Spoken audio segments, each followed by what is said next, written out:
उनकी कृपा की दृष्टि पड़ी और आपको संपूर्ण संसार समर्पित कर दिया गया, जाओ भोगो। लेकिन तुमने एक बार भी उन कृपाकांक्ष के ऊपर अपनी वो दृष्टि जिससे दया उतरती है नहीं डाली।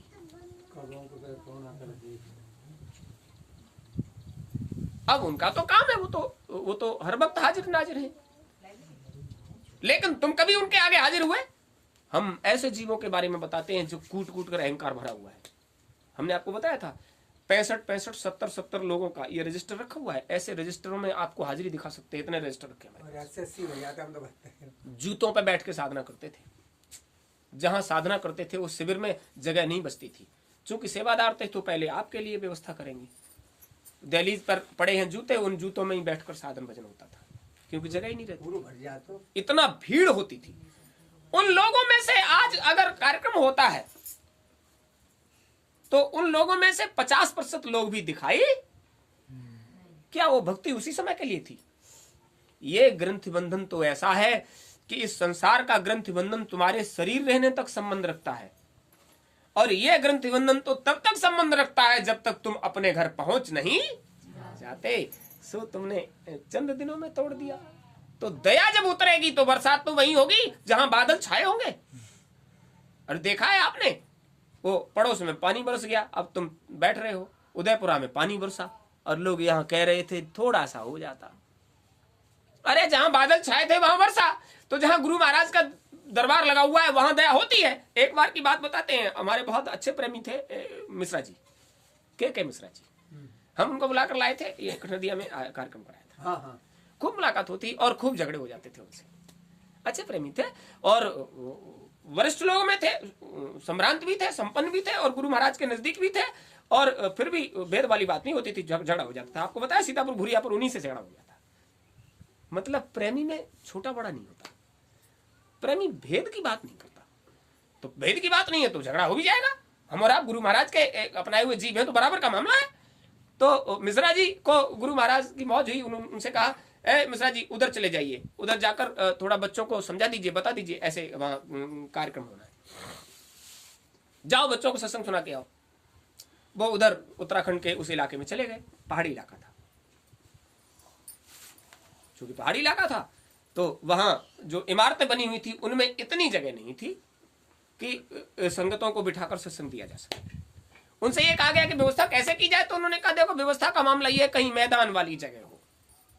अब मैदान के लिए तो शहर के अंदर तो जगह है नहीं, तो चलो कहीं मैदान में चलते हैं। तो लोगों ने निरीक्षण परीक्षण कराया उनको जगह कहाँ अच्छी लगेगी, तो शहर से दूर मैदानी इलाके में उन्होंने एक जगह को देख लिया। अरे मौसम बढ़िया है यहाँ का और यहीं बैठकर चर्चा हो जाएगी, सब लोग अच्छी तरह बैठ जाएंगे। सब लोगों को लेकर, संगति को लेकर वो लोग वहां मैदान में जाकर सत्संग शुरू हो गया और अचानक से भूकंप आ गया। और इतना भयंकर भूकंप की इमारतें माचिस के इमारतों की तरह से लुढ़कने लगी। जिस इमारत में मिश्रा जी अपनी संगति के साथ बैठकर मीटिंग किए थे उस इमारत में भी दरार आ गई थी, अगल बगल की इमारतें गिर गई थी। दिखाया था, देखो ये गिर गई। आप अनुमान लगाइए जिसमें बैठकर गुरु महाराज के नाम से चर्चा हुई थी, मीटिंग हुई थी, उसमें केवल दरार आई थी और अगल बगल की इमारतें गगनचुंबी इमारतें 10-10, 12-12, 15-15 मंजिली इमारतें और ढह गई थी। वो उसमें जो संगति में बैठे हुए थे वो सब अगल बगल वाले ही थे। तो सपरिवार वो लोग सत्संग सुनने गए। जो लोग गुरु महाराज की से जुड़े हुए थे, जो लोग संगत की सेवा में गए, जो गुरु महाराज के दरबार में गए, वो सब सुरक्षित बच गए और जो लोग उनसे जुड़े हुए नहीं थे उनको मशीनों से मलबे को हटाकर उनके शरीरों को निकाला गया। उधर गुरु महाराज मंच पर बैठकर सत्संग दे रहे थे तो अचानक से ये मामला हुआ। तो गुरु महाराज ने कहा मिश्रा जी को फोन मिलाओ। मिश्रा जी को फोन मिलाया तो वो तो उस भयंकर त्रासदी को देखकर भयभीत थे सब। अचानक से फोन बजा तो उन्होंने कान पर लगाया, हाँ गुरु महाराज बात करना चाह रहे हैं, हाँ लाओ। गुरु महाराज ने कहा के हाँ कैसा सत्संग सुना रहे हो, जमीन हिल रही है। देखिए वहां हो रहा है, यहाँ गुरु महाराज बता रहे हैं। यहाँ बताया। ठीक है, हाँ हुजूर कैसा सत्संग सुना रहे हो, जमीन हिल रही है। उन्होंने कहा हुजूर जमीन नहीं हिल रही है, पहाड़ खसक रहे हैं, इमारतें गिर रही हैं। अरे तो अच्छे से सुनाओ, कैसे सत्संग सुना रहे हो। मतलब उन्होंने यहां से इशारा कर दिया कि तुम्हें इसलिए भेजा था कि हमारे बच्चे वहां इमारतों में रहेंगे, उनको निकाल कर वहां लाना, हमारे बताए हुए रास्ते की चर्चा करना, तो उन जीवों की संभाल हो जाए। मालिक कैसे संभाल कर लेते हैं आप उसके बारे में नहीं जानते। गुरु महाराज ने कैसे दया कर दी, उनको भेजा, बच्चों को निकाल कर बाहर किया, सुरक्षित कर लिया।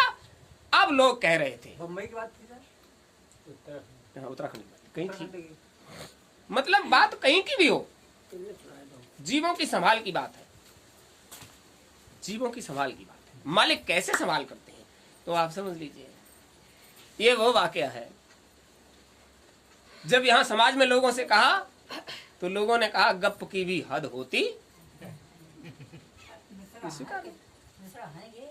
नहीं, चली गई। तुमने हमने नहीं देखा है तो अभी है नहीं देखा है तो गप्पी मालूम पड़ेगी जो कभी। अब बात क्या है, जो बाकी है, जो हाथ से काफिलों में चल रहे थे, जो साथ गुजरी बातें वो उनको जो बताई तो उन्होंने विश्वास नहीं किया। तो गुरु महाराज कहते थे रहनी गहनी के हिसाब से ही काम करो। मतलब जो वास्तव में उन चीजों को सुनना समझना चाहता है उसको बताओ, और जो सुनना समझना नहीं चाहता है उसको बताने का कोई मतलब। बैठकर वहां बरी के नीचे गप तो चल रही होंगी, और आप आए होगे तो आपकी तरफ देखकर कुछ कहा भी होगा। चलो ठीक है, मतलब कुल मिलाकर पूरा जीवन गफलत में गुजर रहा है।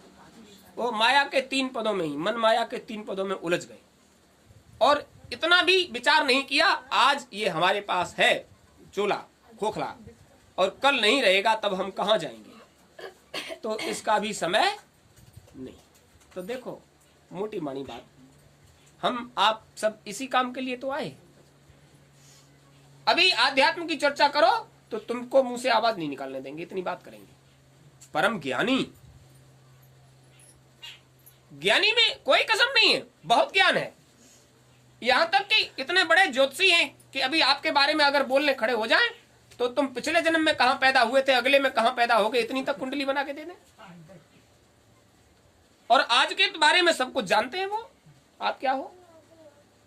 जिस समय बात करते हैं तो ऐसा लगता है कि पहले इनको दूध से धुला गया है, उसके बाद ये चर्चा कर रहे हैं। यानी ये दूध के धुले और पूरी दुनिया गंदी खराब है। एक हवा और खराब चली गई है क्या, जैसे कहीं भागवत हो रहा है, हम बात गोला कुआ बैठे थे कुछ देर पहले, तो भोजन नगर भागवत हो रही थी, तो लड़की कथा कह रही थी, तो एक संत से पूछा कि वो शंकर जी के बाप का नाम क्या था। अगर कोई तो बाप हो गई, तो बाप के नाम से कल्याण होई गो कि बाप से कल्याण होई गो। अब कल्याण की बात पूछो तो ठीक होगी। बिल्कुल सही बात है। बात यह है कि इस तरह की जो चर्चाएं होती हैं, अभी आपसे क्या कहा था, वो ज्ञानी विद्वानों की सभा है। हाँ वही तो कह रहे हैं। चलो उनके बाप का नाम बता देते हैं, आप उनसे मुलाकात कर सकते हो। चलो हम शंकर जी के बाप का नाम बताते हैं, आपकी कभी शंकर जी से मुलाकात हुई? उनके बच्चे गणेश जी से, कार्तिकेय जी से कभी मुलाकात हुई? अरे उनके किसी ऐसे भक्त से भी मुलाकात हुई जिसने उनसे साक्षात्कार किया हो? जो शंकर जी से बातचीत कर चुका हो उससे भी कभी मुलाकात हुई? तो अब हम सारी बात बता भी दें तो उसको उससे क्या मतलब निकलेगा, हमको बताइए। तुम्हें अपने बाप का ही नाम पता ना है कि हमारे बाप का नाम नहीं, चलो कोई बात नहीं, हम सुन रहे थे उस समय वो चर्चा हो रही थी, पता नहीं किसने क्या कह दिया, तो वो बेचारी देखो लड़की जात, लड़की ने कहा था इस बात को नहीं, और उसका साधुवाद देखिए। हम नहीं सुनने गए थे। तो अगर इन लोगों में यही चीज, इसी मर्यादा का ज्ञान होता तो आज यहाँ चर्चा, इस मर्यादा का ज्ञान ही नहीं है। हम जब नदी उतरना जाते हैं और केवट उतारेगा, अब हम पूछे जब केवट के बाप को नौ कहा है, बाप से मतलब है कि हमें उतार रहा हो तो हमारा। बिल्कुल सही बात है, हमें निजगर जाने से मतलब है या दुनियादारी से, तो यहाँ सबको दुनियादारी से मतलब है, निज घर से कोई लेना देना। मतलब ज्ञान की वो करते हैं, ऐसे ढोल बजाते हैं, हम बड़े ज्ञानी। तो आप समझ लीजिए, ज्ञान को पंथ, कृपाण की धारा। ज्ञान की चर्चा करते हो तो तलवार की धार पर चलने के बराबर है काम, क्योंकि अब तक जितना संसार में हर जीव के साथ घट गया है वो सब इतिहास है। जी कहता 2 बजे के बाद भजन ना हो तो दिन के या रात के? रात के। आप एक काम करना, जैसे ही 2 बजे हाँ, आप उठकर बैठ जाना, पूछ रहे हैं। अभी बताते हैं। वो बताए। और आप कान में उंगली डालकर ऊंचा ध्यान देकर सुनना, अगर आवाज आना बंद हो जाए तो मत करना।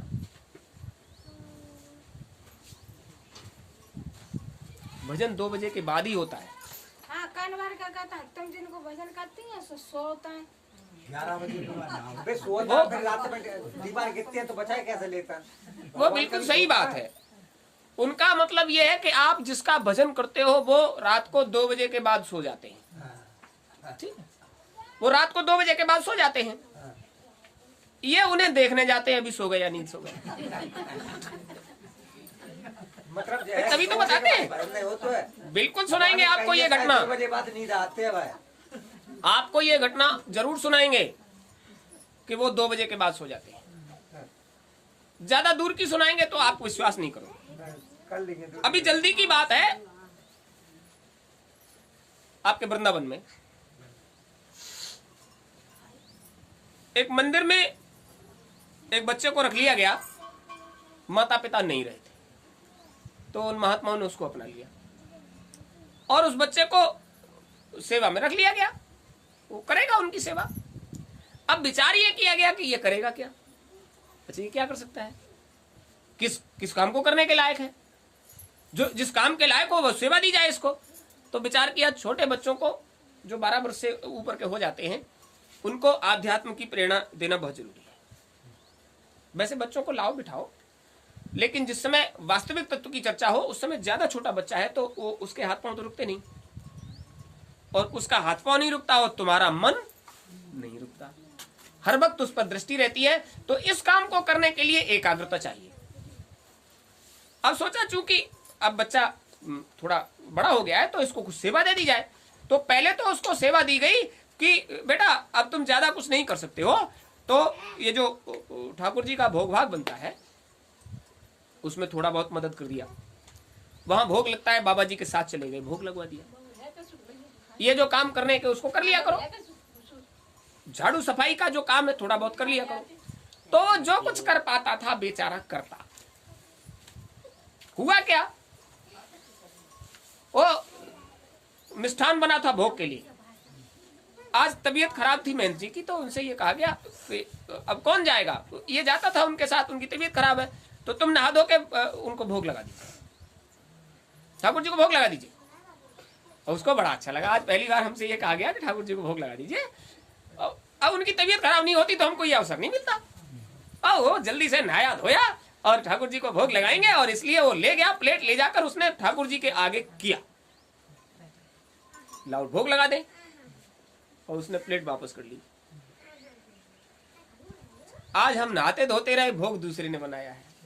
हम बाबा जी के साथ बनवाते थे, कभी चीनी पड़ना था, कभी खोया पड़ना था, मतलब जो चीज पड़नी थी वो हम देते थे, बाबा जी बनाते थे।